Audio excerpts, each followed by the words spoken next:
बिस्मिल्लाहिर्रहमानिर्रहीम। School based assessment 2023-24, इसका हमने क्लास 4 का उर्दू का पेपर स्टार्ट किया हुआ था। उसके 2 पेपर जो से मैंने कंप्लीट कर लिए थे, उनकी वीडियोस का लिंक आपको नीचे डिस्क्रिप्शन में मिल जाएगा। ये इसका पेपर नंबर 3 है, जिसका हिस्सा वाला है मरूजी सवालात। सवाल नंबर 1 है, मुतरादफ अल्फाज की दुरुस्त फहरिस्त है। इसका आंसर आएगा डी वाला शक शुबा। चीन से बनने वाला दुरुस्त लफ्ज है। इसका आंसर आएगा बी वाला गुल चीन। अब आगे सवाल नंबर 3, इसका आंसर आएगा डी वाला सेहत। सवाल नंबर 4, इसका आंसर आएगा डी वाला रहील खाना खा रहा है। सवाल नंबर 5 जो से इसका आंसर आएगा बी वाला मुनसफ। सवाल नंबर 6 जो से इसका आंसर आएगा बी वाला चाँव। सवाल नंबर 7 का आंसर आएगा बी वाला वापडा। और सवाल नंबर 8 का आंसर भी आएगा बी वाला गली में अली का घर 7वें नंबर पर है। और सवाल नंबर 9 जो से इसका आंसर आएगा सी वाला गाँव वालों की मदद करेंगे। और आगे है सवाल नंबर 10, इसका आंसर आएगा ए वाला नानी जान ने कहा बेटा दिल लगा कर पढ़ाई करो।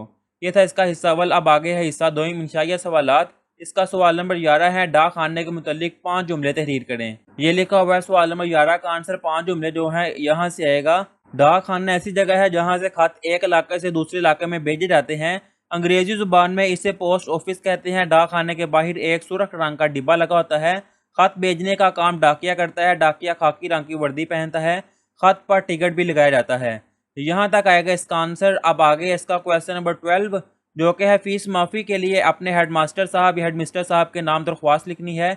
इसका आंसर आएगा, ये मैं आपको दिखा देता हूँ, ये है बखिदमत जनाब यहाँ से लेकर और यहाँ तक 8 अगस्त 2023 यहाँ तक है ये इसका आंसर। अब इससे आगे है क्वेश्चन नंबर 13। ये है दिए गए अल्फाज में से इसम फेल और हरूफ अलग अलग करके लिखें। दफ्तर रोया पेंसिल को ने बनाया लेना पर गाजर खेत। इसका आंसर जोन सा है वो ये है इसम और ये है फेल और ये है हरूफ। इनको मैंने लिख दिया। इसम के नीचे आएगा दफ्तर पेंसिल गाजर खेत। रोया बनाया लेना ये है फेल और को ने पर ये है हरफ। यहाँ पर हमने ये पेपर कंप्लीट कर लिया हुआ है। अल्लाह हाफिज़।